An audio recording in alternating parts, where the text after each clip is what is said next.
വന്റെകല്ലരുളാലെ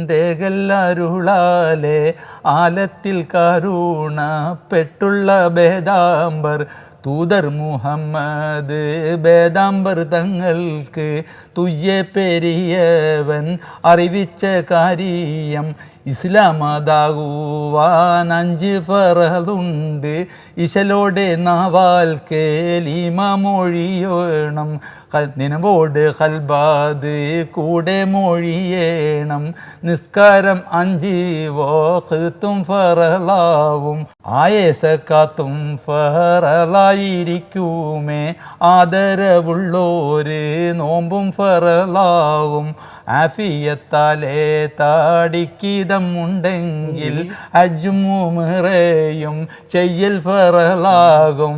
നിസ്കാരത്തിന്റെ കാര്യങ്ങളും ഇസ്ലാം കാര്യങ്ങൾ പഠിപ്പിച്ചിരുന്നത് മാപ്പിളപ്പാട്ടിലൂടെ ആയിരുന്നു. അതായിരുന്നു പഴയ കാലത്തെ ലക്ഷ്യം. അത് മാത്രമല്ല, പെണ്ണുങ്ങൾ പ്രസവിക്കണമെങ്കിൽ പാട്ട് വേണ്ടിയിരുന്നു പഴയ കാലത്ത്. ആസ്പത്രിയിലൊന്നും ആയിരുന്നല്ലോ പോയിരുന്നത്. ആദ്യം പെണ്ണുങ്ങൾ നബീസത്തുമാല മുതലായ പാട്ടുകൾ പാടിയിരുന്നു, നിർബന്ധമായിരുന്നു.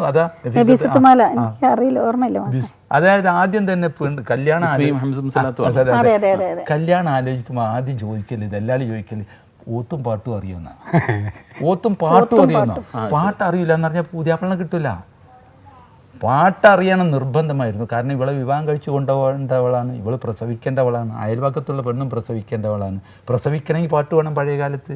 അതിന് ഈ നഫീസത്ത് മാല, മഞ്ഞക്കുളം മാല, മൊഴിയദ്ദീൻ മാല എന്ന് തുടങ്ങിയ എല്ലാ പാട്ടുകളെല്ലാം പഠിക്കും. എന്നിട്ട് എല്ലാ പെണ്ണുങ്ങളും പേറ്റുനോവ് ആരംഭിച്ച് കഴിഞ്ഞാൽ ഇവരെല്ലാവരും കൂടി വരും.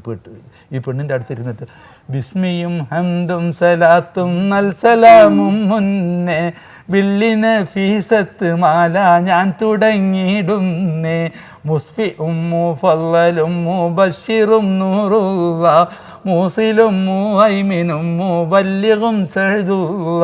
ഈ പാടും ബാക്കിയുള്ള പെണ്ണുങ്ങളെല്ലാം. അതുപോലെ തന്നെ ദിക്റുകളും മക്കളെ ഓർക്കാൻ വേണ്ടി നമ്മൾ പാടുമല്ലോ. അതും ലാ ഇലാഹ ഇല്ലല്ലാഹു ലാ ഇലാഹ ഇല്ലല്ലാഹ് ലാ ഇലാഹ ഇല്ലല്ലാഹ് മുഹമ്മദുർ റസൂലുള്ളാഹ് ലാ ഇലാഹ ഇല്ലല്ലാഹു ലാ ഇലാഹ ഇല്ലല്ലാഹ് ലാ ഇലാഹ ഇല്ലല്ലാഹ് മുഹമ്മദുർ റസൂലുള്ളാഹ്.